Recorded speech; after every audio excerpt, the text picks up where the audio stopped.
Bonsoir à toutes et tous. Donc, je fais ma petite introduction avant l'ordre du jour.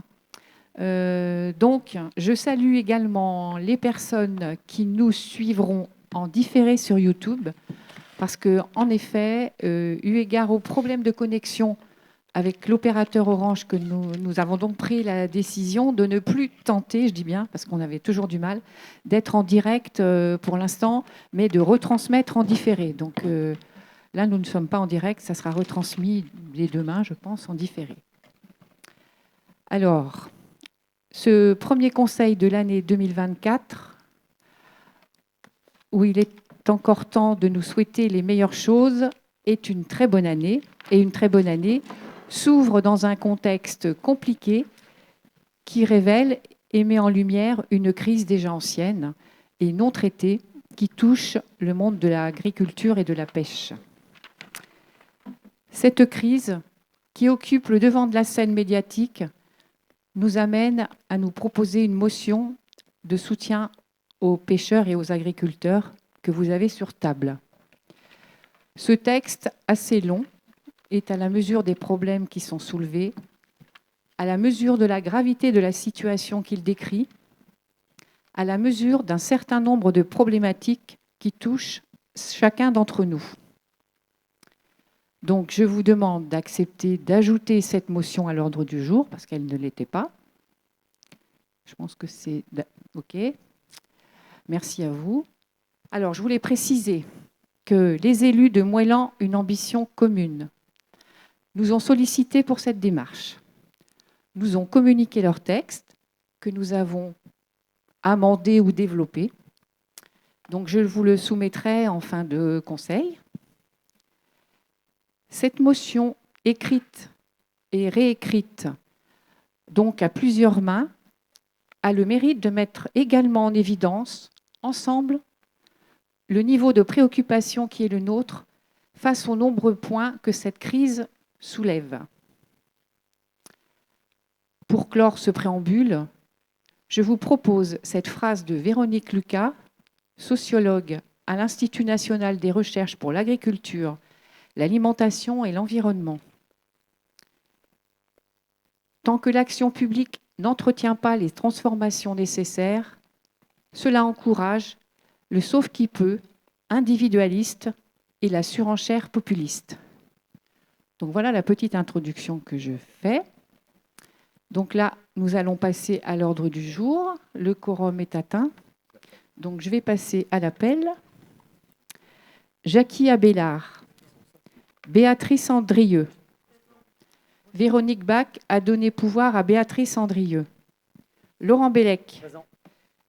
Louise Bourlon-Tréguier a donné pouvoir à Christelle Fénéon. Benjamin Brunet. Franck Chanvril. Présent. Christine Cipollina. Patrick Desfossés a donné pouvoir à M. Guy Varche. Sylvie Fauglas. Présent. Christelle Fénéon. Présent. Marie-Louise Grisel, présente. José Guigourez. Présent. Nathalie Guillonnet est excusée. Philippe Guy Varche. Présent. Alors, Gwenaëlle Herouette aura du retard. Donc, en attendant son arrivée, il donne pouvoir à Laurent Bellec. Dominique Enierski a donné pouvoir à Sylvie Fauglas. Tom Irlande a donné pouvoir à Benjamin Brunet. Annick Lecor. Delphine Madic. Dominique Malcoste. Yannick Moello a donné pouvoir à Marie-Louise Grisel. Isabelle Moigne. Présente. Brigitte Offrette. Présent. Jean Raison a donné pouvoir à Christine Cipollina. Alain Richet a donné pouvoir à Franck Chanvril. Maryse Rioual, Christophe Rivalin et Yann Sombré. Merci. Donc, je vais maintenant vous lire l'ordre du jour. Donc, le premier point, c'est l'approbation du procès-verbal de la séance du 13 décembre 2023. Ensuite, nous avons compte-rendu de Madame la maire au conseil municipal des décisions prises en vertu de la délégation d'attribution consentie par délibération numéro 031-2020 en date du 16 juillet 2020. Ensuite, nous avons les finances, taxes foncières sur les propriétés bâties, exonération en faveur de la performance énergétique des logements achevés depuis plus de 10 ans. Encore un point de finances, la taxe foncière sur les propriétés bâties, exonération en faveur des logements achevés présentant une performance énergétique globale élevée. Ensuite, adhésion au groupe Agence France Locale, donc l'AFL, et engagement de garantie, et c'est une première demande. Et après, nous passons au foncier, rectification de la délibération numéro 083-2023 relative à la cession de parcelles cadastrées CS 146 au lieu de CS 144. Ensuite, nous passons à l'éducation. Il y a une convention avec le Conseil national de la refondation, le CNR, pour le Fonds d'innovation pédagogique pour l'école de Kergouez. Ensuite, nous passons à la petite enfance, le renouvellement de la convention partenariale avec Quimperlé Communauté pour le fonctionnement du lieu d'accueil enfants-parents Petit à Peton, année 2024, 2025 et 2026. Ensuite, nous passerons sur un point à intercommunalité, convention avec Quimperlé Communauté pour le contrôle et la maintenance des poteaux d'incendie, annexe numéro 3. Puis nous passons... Pardon ? Moi, j'ai numéro 3. Numéro 4 ? Bon, numéro 4. Questions diverses. Et donc, je disais bien que le conseil sera filmé et mis en ligne sur la page YouTube de la ville. Voilà. Alors, nous devons approuver le procès-verbal du conseil du 13 décembre. Pardon. Y a-t-il des remarques ou des questions sur ce ? Non. Donc, nous passons au vote. Qui vote contre ? Qui s'abstient ? Qui vote pour l'unanimité ? Merci. Alors, le premier... Pardon ? Ah oui, pardon. Oui, excusez-moi. C'est vrai. J'ai oublié le secrétaire de séance. Donc, c'est qui est-ce qui se propose pour être secrétaire de séance ? Christelle Fénéon. Merci, Christelle. Alors, donc là, c'est donc dans le cadre de ma délégation d'attribution. Donc, il y a plusieurs décisions dont nous devons prendre acte. C'est juste, c'est une information. Nous prenons juste acte. Donc, la modification de l'acte constitutif de la régie des droits de place, cela concerne les marchés. Le décret a changé et puis en fait, nous avons juste ajouté comme moyen de paiement les cartes bancaires et qu'il n'y avait pas auparavant. Donc voilà. Ensuite, pour les marchés publics, nous avons l'appel à manifestation d'intérêt pour les ombrières.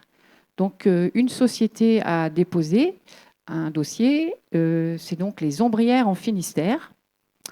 Ce projet donc, montre bien notre motivation dans le développement des énergies renouvelables. Ensuite, nous avons l'autorisation d'occupation temporaire du domaine public sur Brignot. Alors là, une seule société a déposé un dossier, ce sont les Pennes-Sardines. Ensuite, nous avons l'arrêté municipal portant sur la régie de recettes auprès des droits de place de la commune. Cela concerne aussi les marchés. Donc voilà. Donc c'est juste, nous devons prendre acte, il n'y a pas de vote. Alors le point suivant. Donc là, nous passons aux finances avec Franck Chanvril qui va nous présenter la taxe foncière sur les propriétés bâties. Je vous laisse la parole.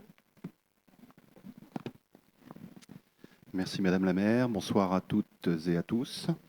Donc effectivement, 2 sujets d'exonération fiscale, 2 bordereaux distincts, sur lesquels je vais vous entretenir à l'instant.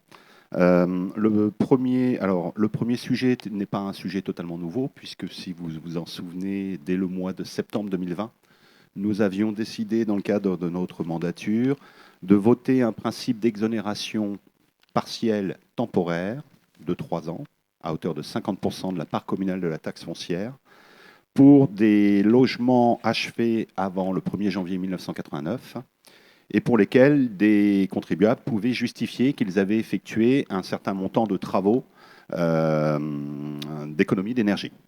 Donc ça, c'était la disposition et la décision que nous avons décidée dès le mois de septembre 2020.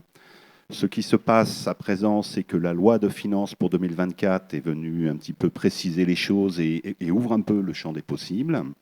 L'ouverture du champ des possibles, en l'occurrence, pour faire très court et très simple sur ce bordereau, c'est que la loi de finances nous permet maintenant d'étendre ce dispositif à compter de janvier 2025, donc à compter de l'année prochaine, au logement achevé depuis plus de 10 ans.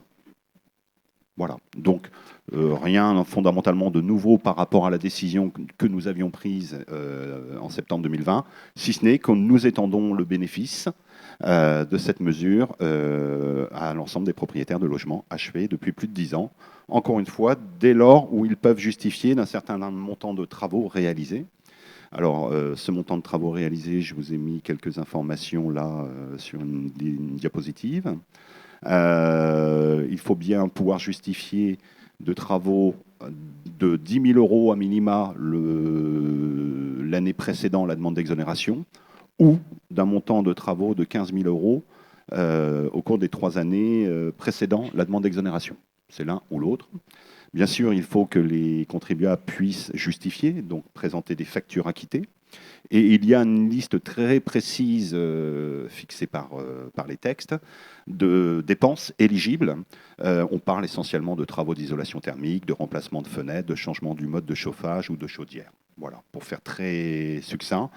La liste des équipements et matériaux et appareils éligibles est précisée à l'article 18 bis de l'annexe 4 du Code général des impôts. Et je précise que nous, au sein de cette instance, nous élus municipaux, nous votons le principe.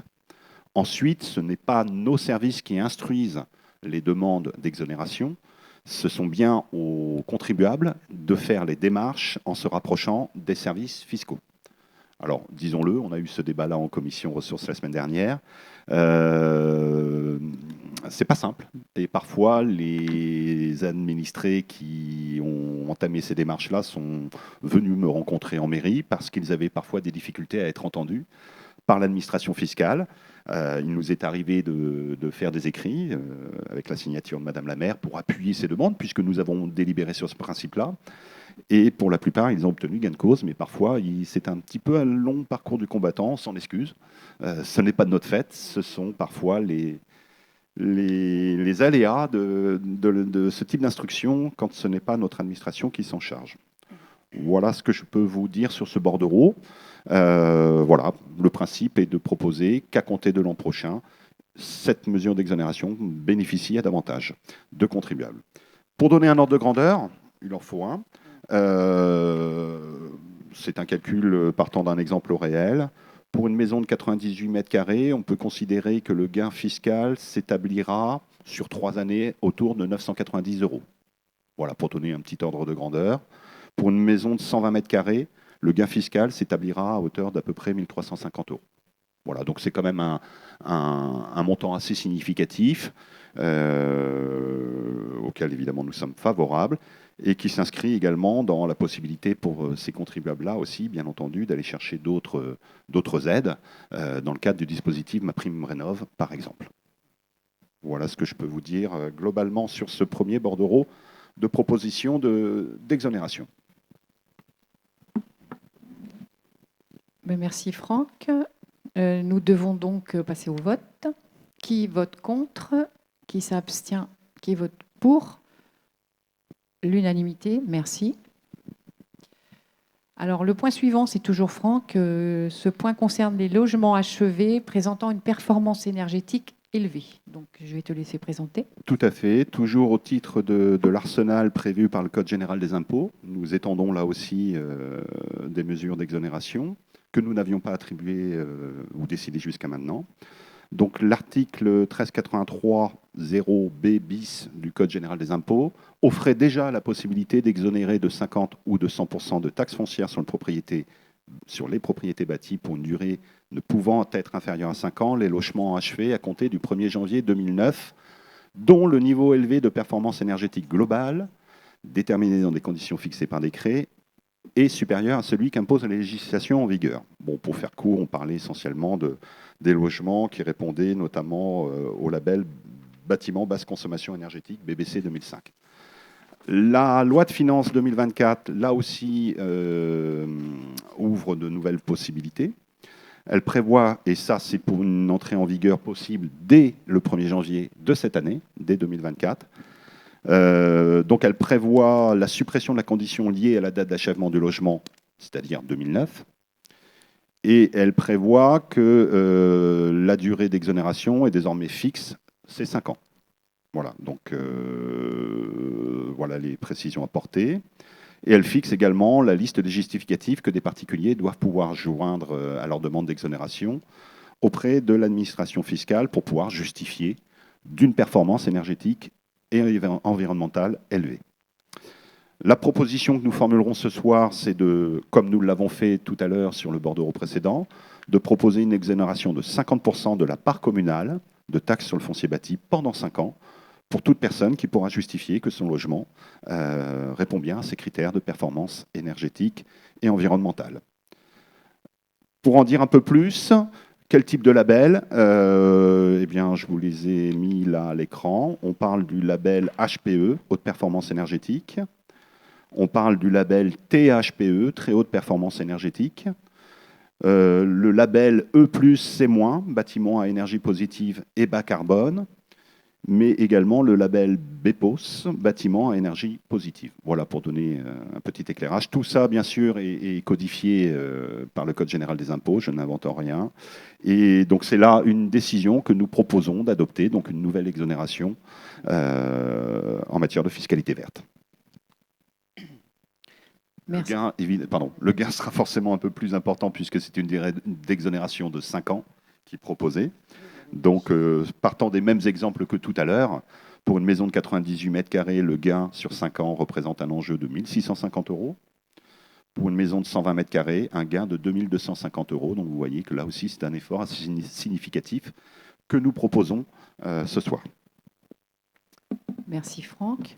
Donc, nous allons passer au vote. Qui vote contre? Qui s'abstient? Qui vote pour? L'unanimité, merci. Donc, justement, avant de passer au point suivant, moi, je voulais compléter un peu et rappeler que Quimperlé Communauté a donc mis en place un service de rénovation énergétique de l'habitat avec des permanences physiques et téléphoniques pour accompagner les ménages aux revenus intermédiaires et supérieurs dans leur parcours de rénovation énergétique. Donc, il y a l'opérateur Citémétrie et la DIL. La DIL, c'est l'Agence départementale d'information au logement qui tiennent des permanences. Et donc, ces permanences sont situées pour l'instant, parce qu'elles vont sûrement bouger, 16 rue de la Gare, sur le site de la Régie des Eaux. Donc, n'hésitez pas à vous y rendre, à téléphoner si vous avez des projets de travaux, de rénovation sur votre maison. Il y a vraiment du personnel très compétent et Citémétrie, on travaille bien avec eux, avec cet opérateur. Voilà ce que je voulais rajouter par rapport à ce point. Alors, le point numéro 4, c'est toujours les finances et c'est toujours Franck Chanvril, l'adhésion au groupe Agence France Locale, l'AFL. Merci Madame la maire. Donc l'Agence France Locale, de quoi parlons-nous? L'Agence France Locale, c'est une banque publique qui a la particularité d'avoir été créée par des collectivités et pour des collectivités locales, qui en sont donc les uniques actionnaires. C'est un organisme qui permet donc à ses membres de réaliser des emprunts sécurisés, simplifiés sur le marché obligataire, sur les marchés obligataires sur lesquels les entreprises ainsi que les États se financent. Ce n'est pas un modèle tout à fait nouveau. Historiquement, ce modèle était souhaité par de nombreux élus locaux depuis plus de 20 ans et il a été mis en place en France en 2013. Alors 2013, ce n'est pas par hasard. 2013, si vous vous en souvenez, c'était la sortie de la crise financière 2008-2013, qui a été très impactante au niveau mondial et qui nous faisait craindre au niveau des collectivités locales que les banques ne nous prêtent plus d'argent. On avait un véritable risque, nous, élus des collectivités locales, de ne plus avoir accès au crédit bancaire sur le marché bancaire habituel, puisque les banques recentraient leurs prêts sur les entreprises et les particuliers. Donc c'est dans ce contexte-là que cette agence a pris corps, Et donc, c'est un modèle qui était déjà éprouvé, puisque depuis plus de 30 ans, des pays européens nordiques pratiquaient ce type de financement. Voilà. L'un des principes fondateurs de l'Agence France Locale qui est mis en avant, c'est donc la solidarité, puisque ce modèle permet à certaines collectivités individuellement bien notées par le marché de faire profiter à toutes les autres de la garantie de leur signature vis-à-vis d'investisseurs lors de la recherche de fonds aux meilleures conditions de taux possibles. L'agence permet aussi, et ça c'est intéressant pour une collectivité locale, de faire des prêts, des crédits à long terme. On aura la possibilité, possiblement demain, d'avoir accès à des crédits à horizon 40 ans, voire plus, si nécessaire, à taux fixe ou à taux variable. Voilà. Donc elle est sur la même offre que le marché bancaire classique, mais il est vrai que pour des collectivités locales, il est parfois très difficile d'obtenir des conditions de financement à 20, 25 ans ou plus. Voilà. Or, pour nous, vous le savez, quand on a un certain nombre de travaux publics, parfois, il n'est pas idiot de réfléchir sur des durées d'amortissement de 20, 25 ans ou plus. Je prends un exemple. Quand on parle demain de reconstruire potentiellement une école du bourg, on ne va pas construire une école pour 15 ans. On va la construire pour beaucoup plus que ça. Donc voilà, l'Agence France Locale nous permettrait demain, si nous adhérons bien sûr, eh bien, de pouvoir obtenir des conditions de prêt différentes et sur des durées plus adéquates. Ce qu'on peut dire également, c'est que l'Agence France Locale développe beaucoup, et ça c'est un sujet qui nous intéresse, son offre en matière de finances durables. C'est un des enjeux sur lesquels nous avons pris position de longue date, puisque nous avions coché cette case dans le cadre de la signature du pacte pour la transition.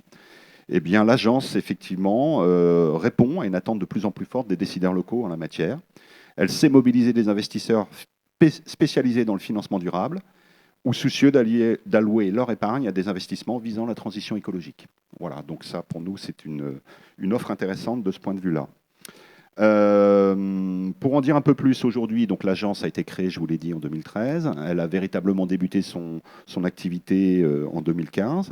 D'abord sur un noyau très petit de collectivités actionnaires, puisqu'ils ont démarré en 2015 avec à peu près 11 collectivités membres, essentiellement des régions, des départements, des grandes métropoles, voilà, qui ont constitué les premiers financements de l'agence. Et aujourd'hui, à fin 2022, l'agence compte 599 collectivités membres. Vous voyez que c'est une agence qui a plutôt trouvé son public. Les collectivités actionnaires, 599 collectivités actionnaires qui représentent à peu près 22% de la dette publique locale et 1,4 milliard d'euros de crédits octroyés en 2022. L'Agence France Locale est devenue le 4e prêteur bancaire aux collectivités cette année 2022. Les chiffres continuent d'augmenter, puisque j'ai eu quelques données plus récentes encore. À fin 2023, l'agence compte désormais 776 collectivités actionnaires, c'est-à-dire plus 177 collectivités actionnaires en un an, donc plus 72%. Donc vous voyez qu'on rejoint un mouvement qui est déjà bien engagé et qui est assez intéressant pour la collectivité. Adhérer à l'Agence France Locale ne veut pas dire que nous mettrons tous nos œufs dans le même panier, ça ne veut pas dire que nous n'emprunterons qu'auprès de l'Agence France Locale, ça veut dire que nous la mettrons en concurrence au même titre que d'autres établissements bancaires classiques. Donc ils seront bons ou ils ne seront pas bons, ils seront meilleurs ou ils ne seront pas meilleurs que leurs concurrents du secteur bancaire traditionnel. Mais voilà, les exemples récents de collectivités qui ont adhéré, je peux citer la ville de Rennes qui a adhéré fin 2021 de mémoire. Dès cette première année d'adhésion, ils avaient mobilisé tous leurs emprunts auprès de l'Agence France Locale. Donc c'est plutôt gage, effectivement, que l'agence sait se positionner avec des taux plutôt pertinents et plutôt plus favorables. Pour avoir consulté l'Agence France Locale en fin d'année dernière, quand en décembre, des banques, les meilleures offres de banques sur 15 ans se situaient autour de 3,75%, l'agence savait faire des prêts à 15 ans à 3,50%. Voilà, donc tout ça est plutôt gage de sérieux et d'opportunité pour la collectivité.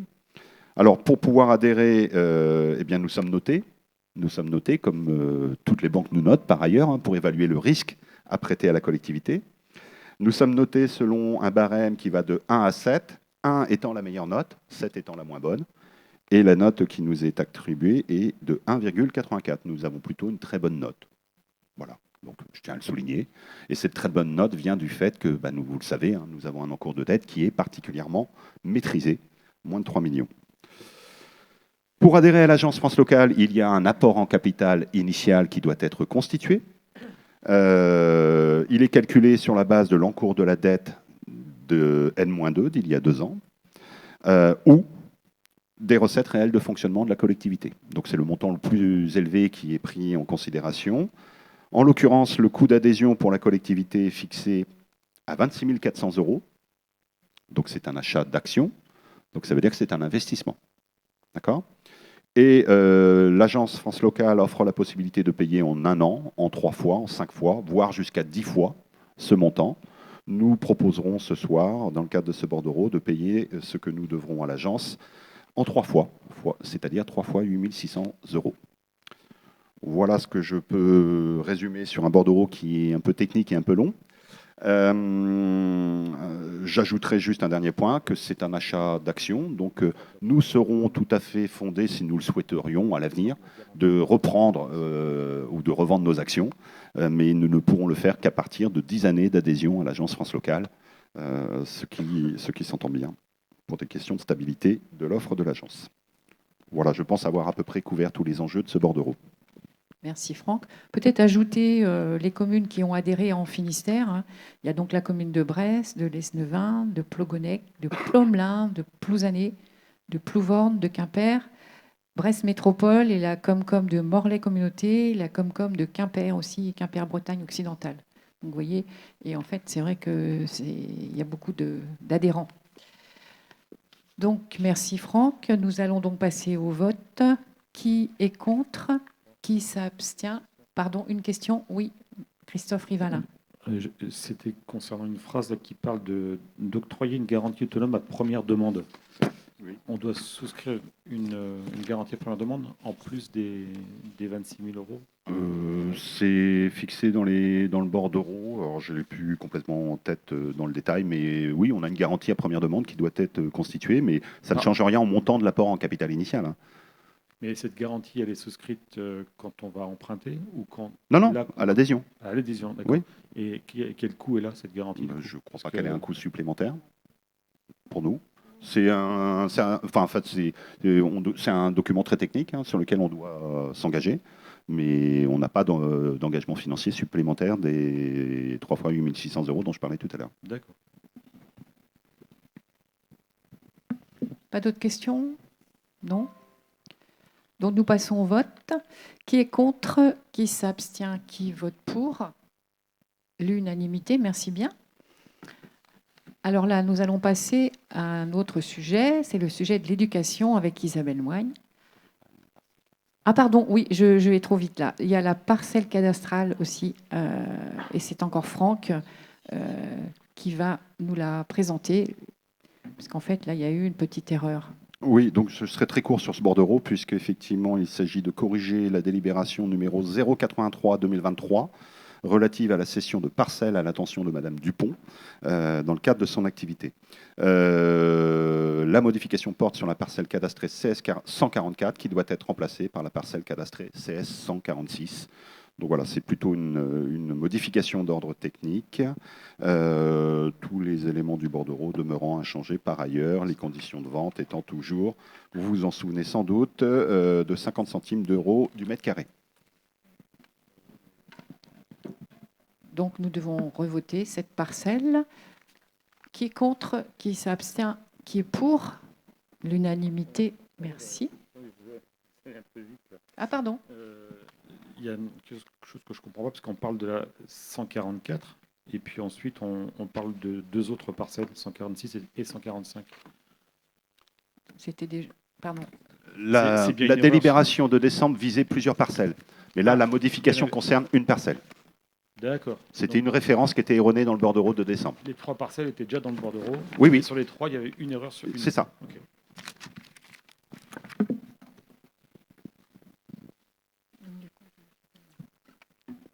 Faut qu'on revote du coup. Alors, qui vote contre? Qui s'abstient? Qui vote pour? L'unanimité. Merci. On va passer ça à Gwenaëlle Herouet, qui est arrivée en retard parce qu'il y avait des bouchons sur la route, je suppose. Donc, nous passons au point suivant. Donc, c'est un point sur l'éducation avec Isabelle Moigne.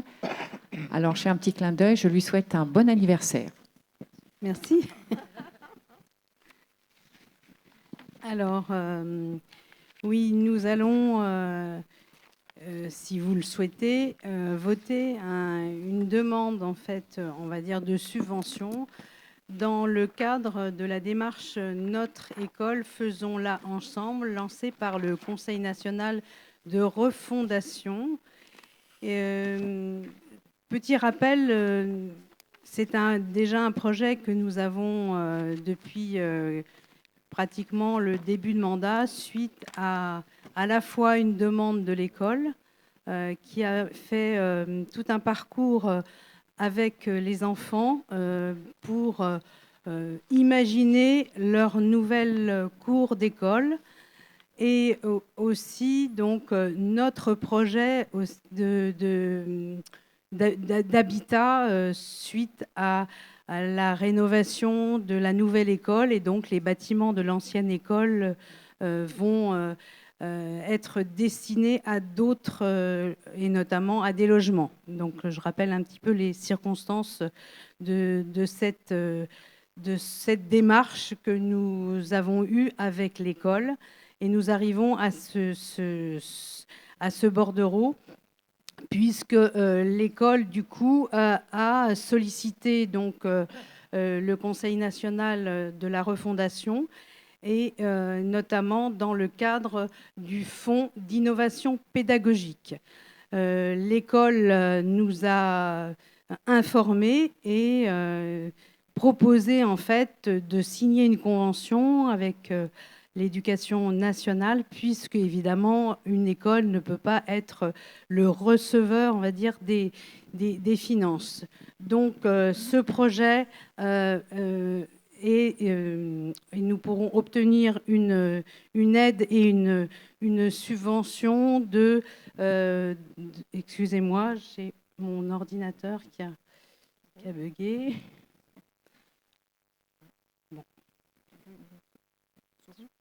Non, j'ai pas de souci.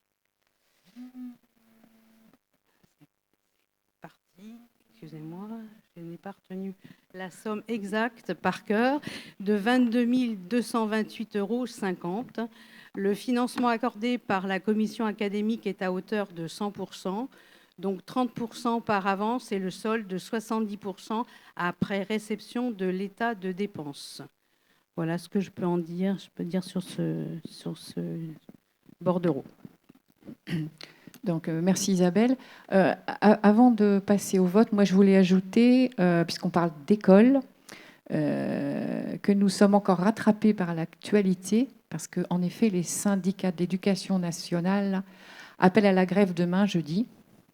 Et ce mouvement qui s'annonce très suivi porte sur les salaires, la mise en place des réformes faites à la va-vite, le respect de l'école publique, ou encore des inquiétudes plus personnalisées. Donc, je tenais à souligner ce point. Donc, nous allons passer au vote, à moins que vous ayez des questions là-dessus. Non, pas de questions. Qui vote contre? Qui s'abstient? Qui vote pour? L'unanimité. Merci à vous. Donc, c'est toujours Isabelle Moigne pour un point concernant la petite enfance. Nous avions signé une convention avec le lieu accueil parents-enfants qui dépend de la communauté d'Agglo Quimperlé Communauté. Et nous sommes arrivés à terme de cette convention, et donc il nous faut signer une nouvelle convention qui sera effective après le vote pour 3 années.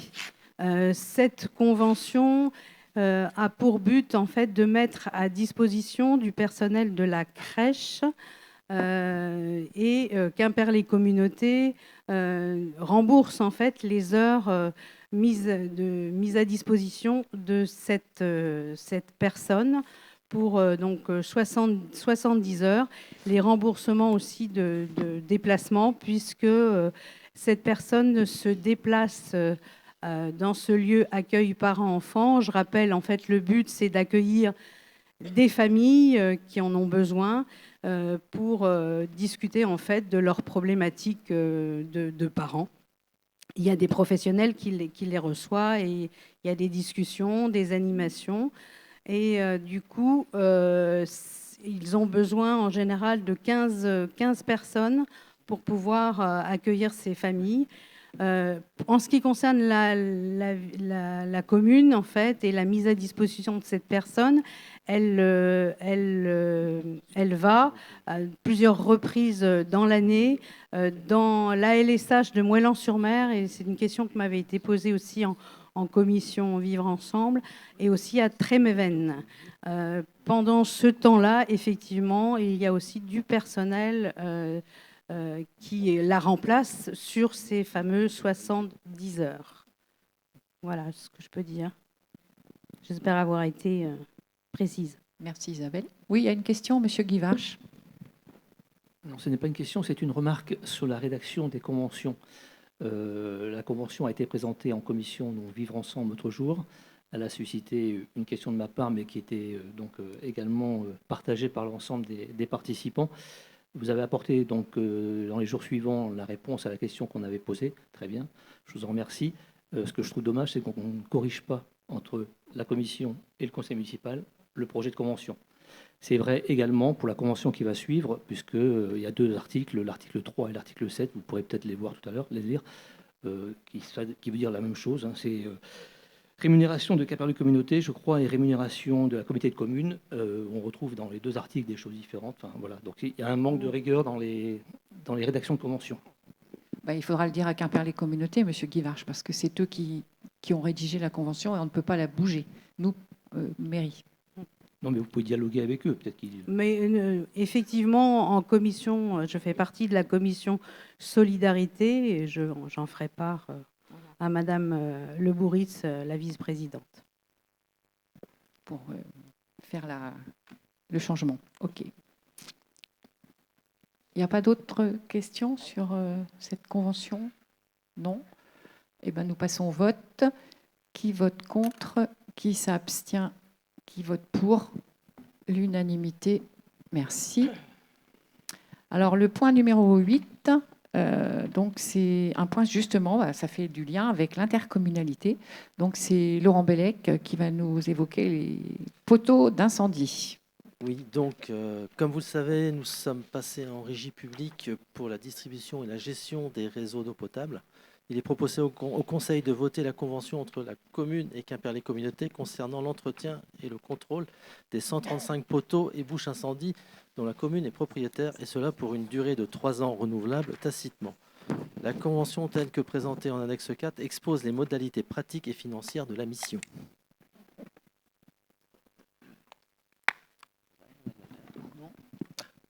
Poteau incendie, l'eau. C'était rapide. Y a-t-il des questions sur les poteaux incendies? Non? Eh bien, nous passons au vote. Qui vote contre? Qui s'abstient? Qui vote pour? L'unanimité. Merci. Eh bien, les points essentiels sont passés, donc assez rapidement. Et donc là, je vais donc faire la lecture de la motion de soutien aux agriculteurs et aux pêcheurs. Alors, le monde agricole est en crise. Depuis le 18 janvier dernier, les agriculteurs expriment leur colère et leurs revendications face notamment à la baisse de leurs revenus, à la hausse des charges, à la concurrence déloyale permise par les traités de libre-échange, à la pression fiscale et réglementaire excessive, au poids des contrôles de l'administration. S'y ajoute un sentiment largement répandu de dénigrement et de déclassement social. Le monde de la pêche est lui aussi en crise, avec une filière impactée dans son ensemble par la fermeture du golfe de Gascogne à la pêche. Ces deux mondes contribuent à notre souveraineté et notre autonomie alimentaire. Il est urgent de les soutenir, de mettre en place des politiques publiques pour répondre aux situations de détresse de ces professionnels et maintenir ces secteurs d'activité majeurs de notre territoire. Nous sommes, en effet, élus d'un grand territoire de production alimentaire et nous tenons à témoigner de notre reconnaissance aux producteurs qui font un métier de passion, difficile et pourtant si mal rémunéré. Le salaire médian d'un agriculteur n'est que de 1 035 € pour environ 70 heures de travail par semaine, en moyenne. Nos agriculteurs souffrent de formes de concurrence déloyale et d'une compétitivité généralisée qui nuit à la qualité de notre alimentation quotidienne. Les dispositions de la loi Egalim sur le partage de la valeur ajoutée au sein de la filière ne sont pas respectées et l'État ne tient pas son rôle d'arbitre. La part de l'agriculteur dans le prix facturé aux consommateurs n'évolue pas lorsque celle des industries agroalimentaires et de la grande distribution augmente de manière injustifiable. Sans une rémunération juste et équitable de leur travail, comment pourrions-nous demander à nos agriculteurs de s'engager dans une transition agroécologique et de sortir progressivement du modèle productiviste dans lequel nombre d'entre eux sont encore enfermés actuellement? L'État ne tient pas sa promesse de mise en place du chèque alimentaire, mesure proposée par la Convention citoyenne pour le climat, qui contribuerait sans doute à rendre plus accessible une alimentation de qualité à nos citoyens. Depuis de nombreuses années, notre commune est engagée dans la promotion de l'approvisionnement local et bio dans la restauration collective et juge prioritaire le soutien aux circuits courts. Cependant, nous déplorons que la complexité du code de la commande publique dissuade de nombreux petits producteurs et éleveurs du territoire de répondre à nos appels d'offres. À quand un cadre européen de la commande publique permettant une exception alimentaire pour une alimentation locale issue des territoires? Quimperlé Communauté s'est doté d'un projet alimentaire de territoire au service de la souveraineté alimentaire, des transitions écologiques, de la structuration des filières, bio, circuits courts, longs. Ces initiatives locales sont essentielles, mais ne suffiront pas à réussir la transition agricole. En 2022, seulement 11% de la surface agricole utile était cultivée en agriculture biologique.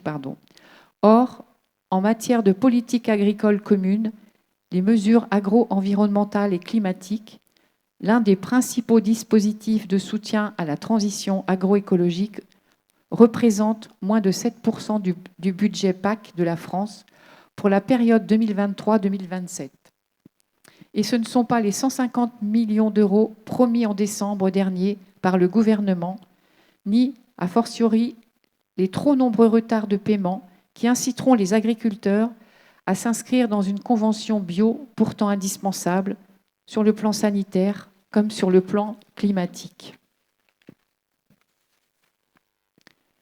Car si les agriculteurs sont victimes du réchauffement climatique, ils en sont aussi l'une des principales solutions, comme l'a rappelé récemment le climatologue Christophe Cassou, qui est venu ici même, à Moëlan, à l'Ellipse, auteur du deuxième rapport du GIEC au micro de France Info. Les agriculteurs subissent de plein fouet le changement climatique. Sans adaptation et sans atténuation du changement climatique, les risques liés à ce changement climatique s'aggravent et donc l'agriculture n'est pas durable. Et sans agriculture, il n'y a plus non plus d'adaptation et d'atténuation au changement climatique. Donc, le secteur agricole est un secteur central, en particulier pour la France, dans le développement d'une société résiliente au changement climatique. Considérant que la Bretagne, pour son activité économique et le rayonnement de ses territoires, ne peut se passer des agriculteurs et des pêcheurs, ainsi que de tous les emplois indirects générés. Considérant que les revenus de la majorité des agriculteurs sont insuffisants au regard du travail fourni. Considérant les distorsions de concurrence dommageables et l'impact des traités de libre-échange actuels et à venir. Considérant que nos agriculteurs et nos pêcheurs, comme leurs collègues européens, ont besoin d'être accompagnés pour engager ou poursuivre leurs efforts pour atteindre des standards environnementaux indispensables à la pérennité de leur activité, comme à la limitation du réchauffement climatique. Le Conseil municipal de Moëlan-sur-Mer, réuni le 31 janvier 2024, assure de son soutien, plein et entier soutien, le monde agricole et celui de la pêche. Demande que les lois en vigueur, dont la loi Egalim, soient strictement et rigoureusement appliquées. Demande que les collectivités aient davantage de possibilités d'achat de denrées alimentaires de gré à gré, notamment lorsqu'elles ont adopté un projet alimentaire de territoire. Demande que des mesures immédiates soient prises pour que nos agriculteurs aient un revenu suffisant leur permettant de vivre mieux de leur travail.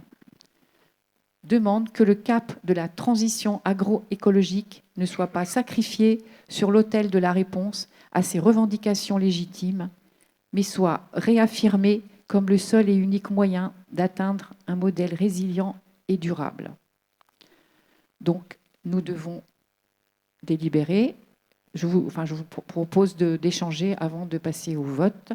Donc, c'était un peu long, mais je pense c'était bien de pouvoir bien exposer la situation qui, on en est tous conscients, est grave et nous concerne tous. Voilà. Monsieur Guy Varche. Oui, merci d'avoir rappelé en préambule de ce Conseil que nous étions à l'initiative de cette motion.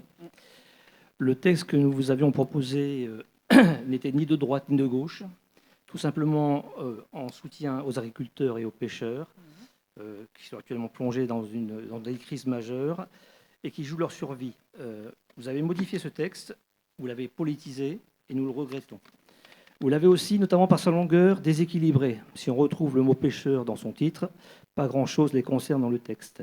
On ne retrouve rien non plus sur le poids des normes et des procédures complexes et tatillonnes qui empoisonnent au quotidien la vie de nos agriculteurs et de nos pêcheurs. Rien sur la transposition et rien non plus sur la distorsion de concurrence au sein de l'Europe. Il n'y a pas que les impacts liés au traité de libre-échange. L'écologie politique ne résoudra pas les problèmes. L'écologie doit être pragmatique, pratique et de bon sens, avec adaptation de la production et de l'économie aux nécessités environnementales. Alors nous voterons ce vœu ce soir, mais plus son titre que son contenu. En tout cas, merci de vos remarques.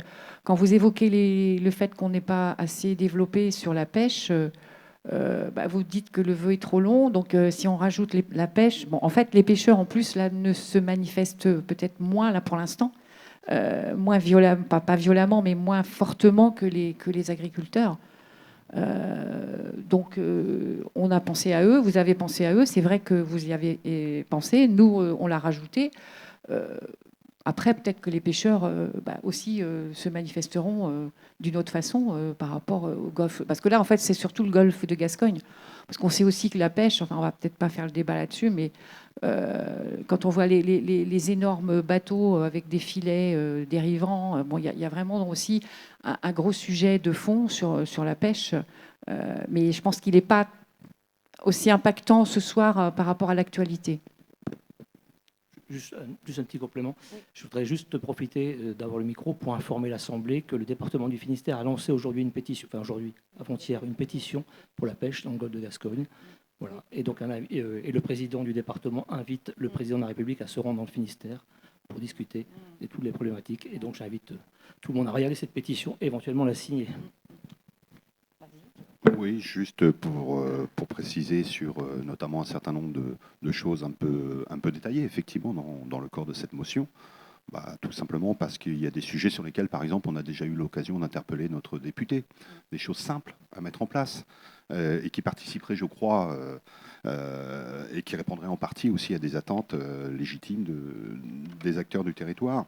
Voilà, je prends l'exemple dans cette motion de ce que l'on dit en matière comment dirais-je, de simplification de nos commandes de denrées alimentaires.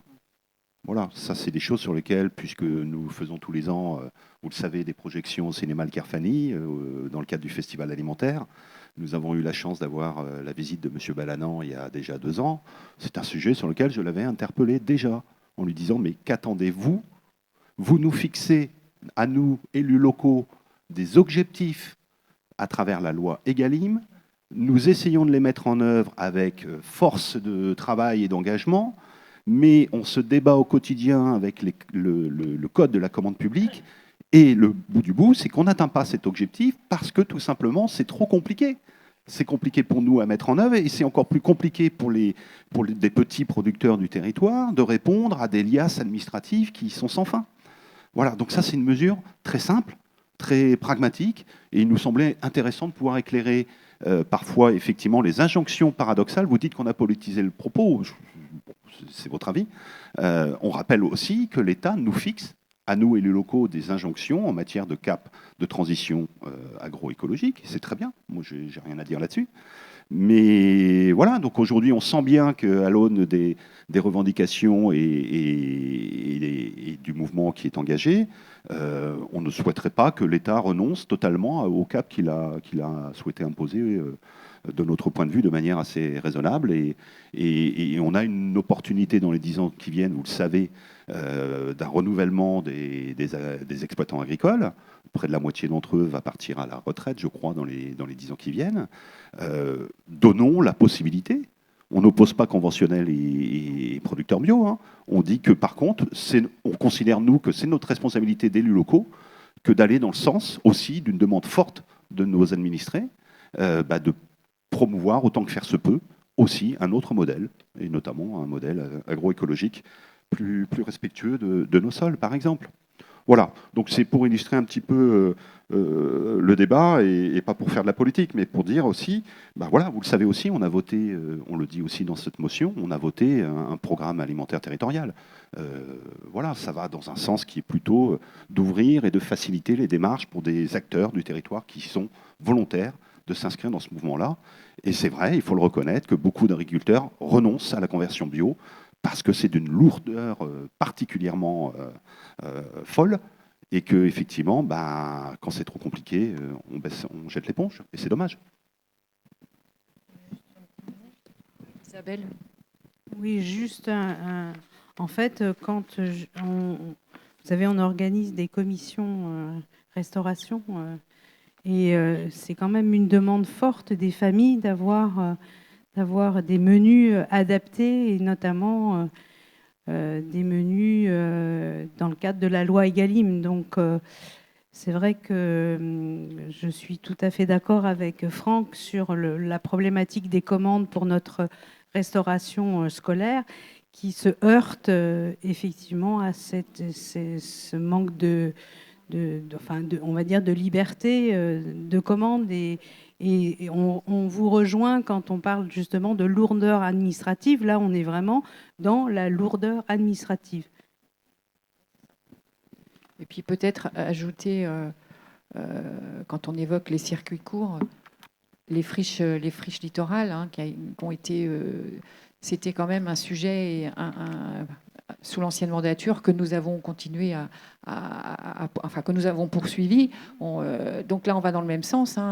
Nos enfants, grâce à cette association optimiste, mangent des produits moellanais. Donc c'est quand même une bonne chose. Et au niveau de la santé, c'est quand même excellent pour nos enfants. Donc voilà. Je ne sais pas si quelqu'un d'autre veut échanger sur cette motion. Non.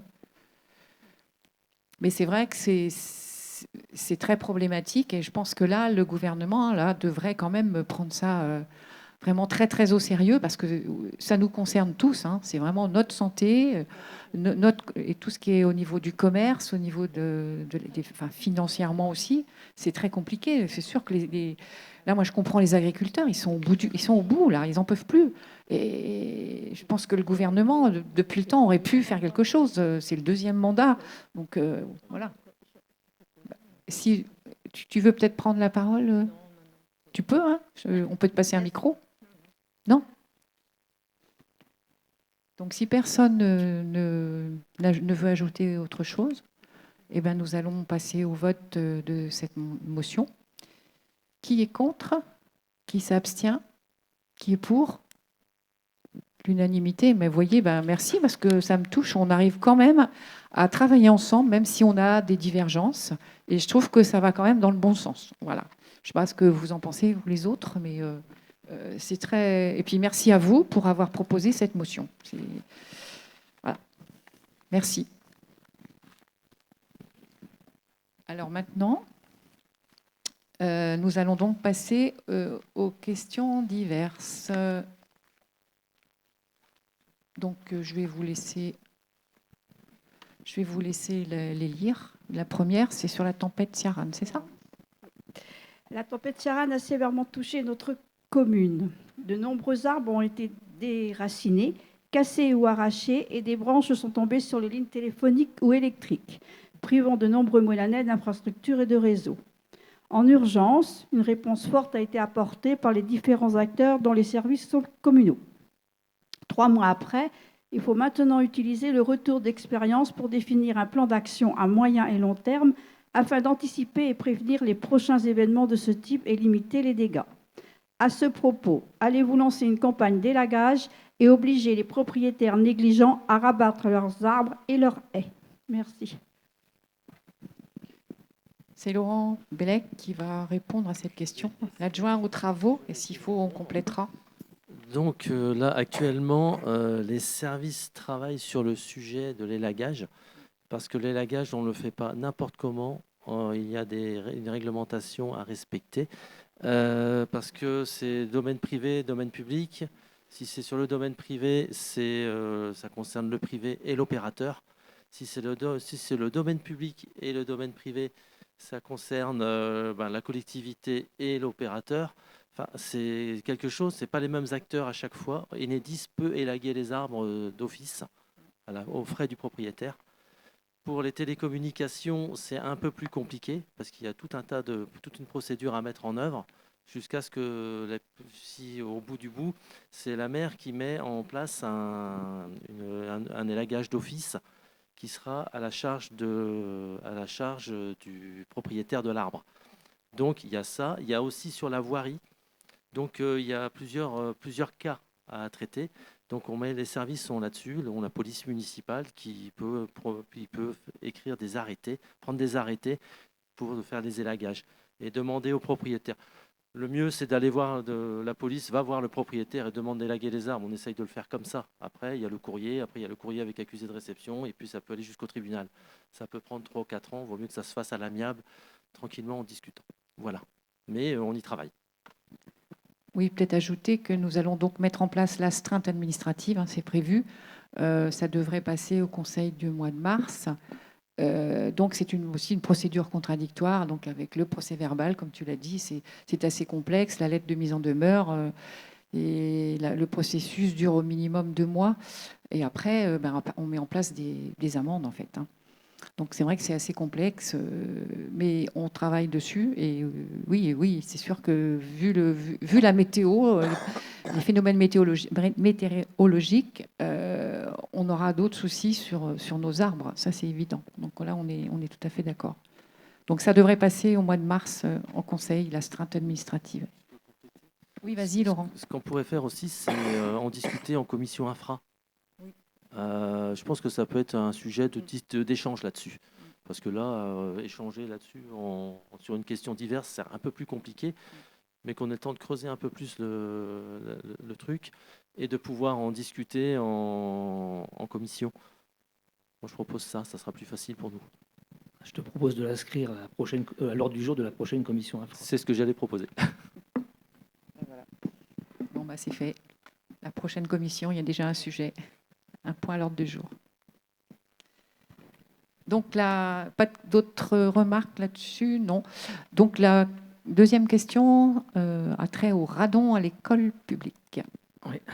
La communauté de communes a lancé récemment une campagne d'information sur la qualité de l'air intérieur et donc sur le radon, un des polluants de l'air des bâtiments. En 2021, les résultats des mesurages effectués au bureau de l'Office de tourisme et à l'école publique du Bourg faisaient état d'une activité volumique dépassant le niveau de référence, 300 becquerels par mètre cube. Les niveaux dans les classes de CE1 CE2, la classe d'aide aux devoirs et dans une moindre mesure la salle de sieste étaient forts, bien plus qu'au bureau de l'Office de tourisme. Depuis, le bureau de l'Office de tourisme a été fermé et transféré dans les locaux de l'ancienne bibliothèque.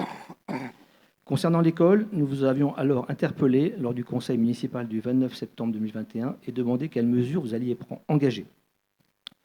Vous aviez annoncé des travaux d'installation de VMC et de nouvelles mesures de radon.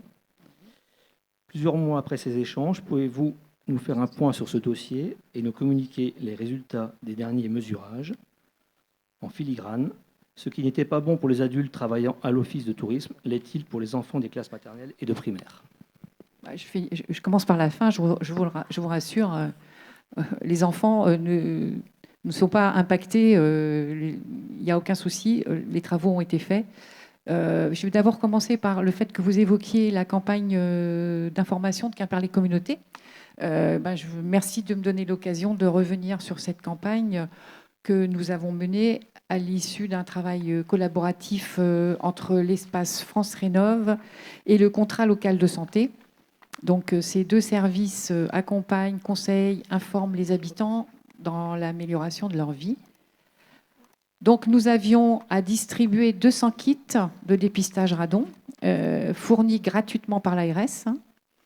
Donc, la réunion organisée sur le site de l'agglomération a eu un franc succès puisque nous avons eu plus de 90 personnes à se déplacer, dont des Moellanais. Et les 100 kits restants ont trouvé preneur la semaine suivante rue de la Gare. Hein. On a distribué à la population.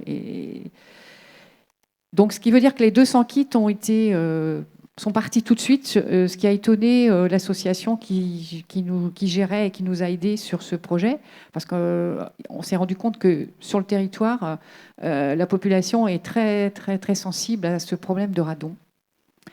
Donc les kits seront restitués dans 2 mois, hein, parce que le kit, on doit le poser, on l'ouvre, c'est une petite boîte, on pose ça ou dans la pièce principale ou dans la chambre, vous choisissez, mais surtout pas dans la cuisine, il ne faut pas qu'il y ait de graisse.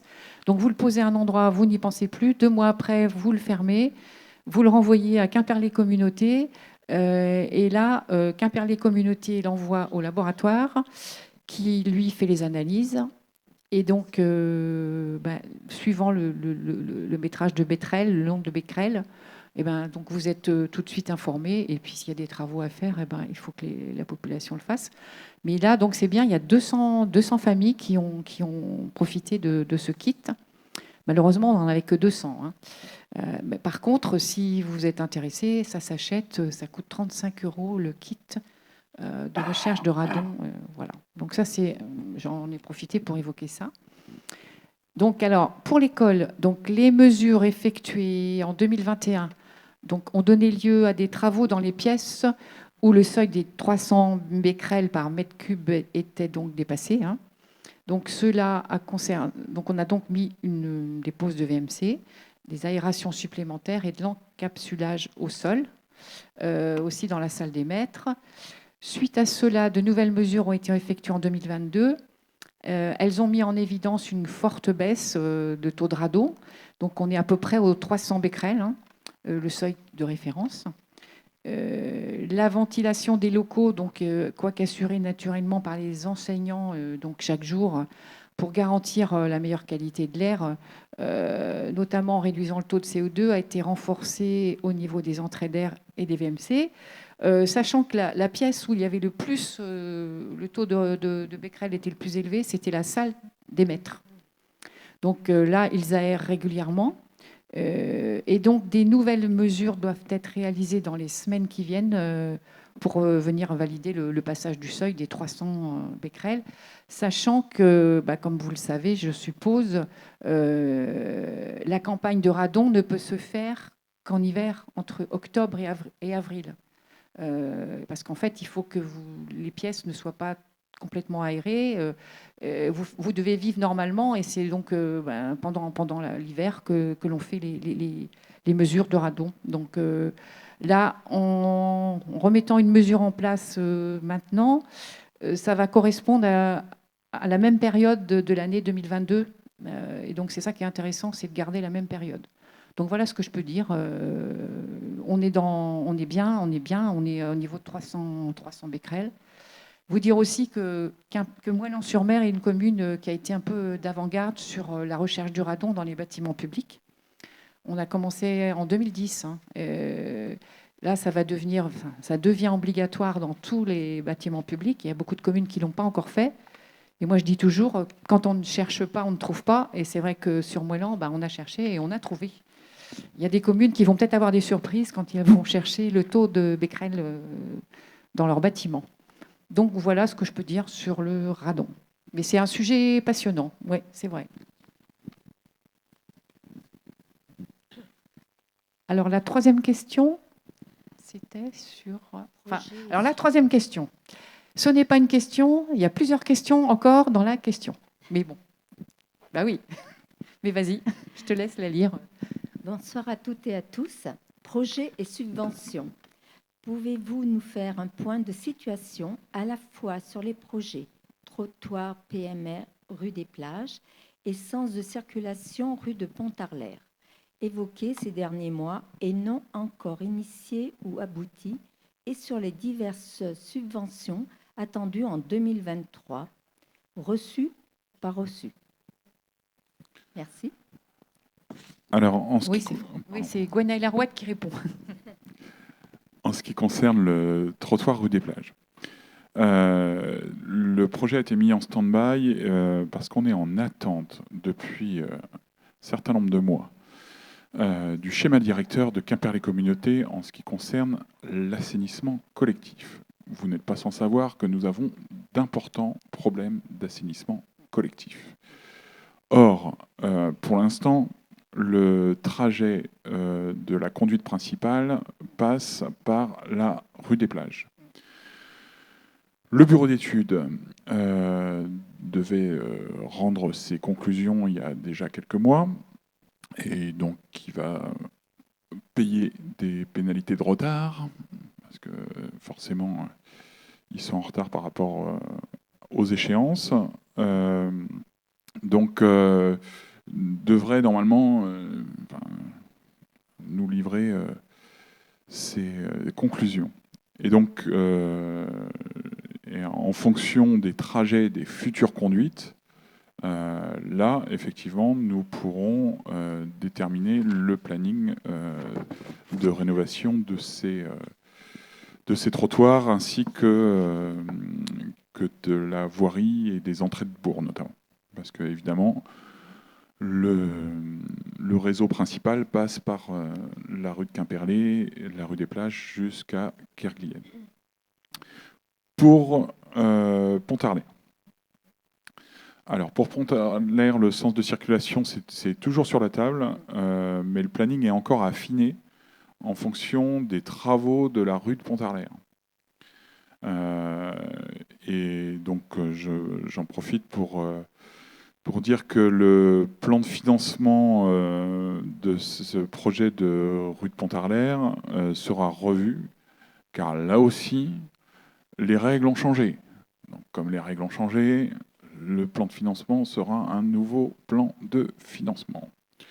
On parlait des normes, des règles, c'est un poil pénible pour tout le monde. Ça, c'est un commentaire personnel. En ce qui concerne les subventions reçues ou pas, alors, je pense qu'il sera intéressant d'en parler en détail lors de l'étude du compte administratif 2023. En effet, entre les promesses, les notifications et les versements effectifs, il y a des écarts. Donc, qui est important de regarder, en fait, c'est de date à date, en fait. Donc, notamment lors du compte administratif. Et je vous invite à en échanger en commission lors de ce compte administratif.